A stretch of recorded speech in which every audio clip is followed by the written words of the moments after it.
aquatic, aviary, land, humans. Long ago, the four types of fauna lived together in harmony. Then, everything changed when the poachers attacked.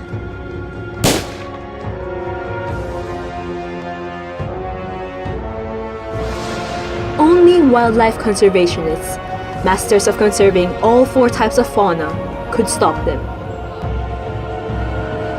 But when the world needed them most, they vanished.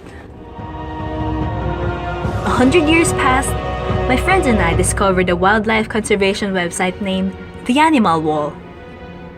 And although the content is great, it still needs a lot more web traffic. But we believe The Animal Wall can save the ecosystem.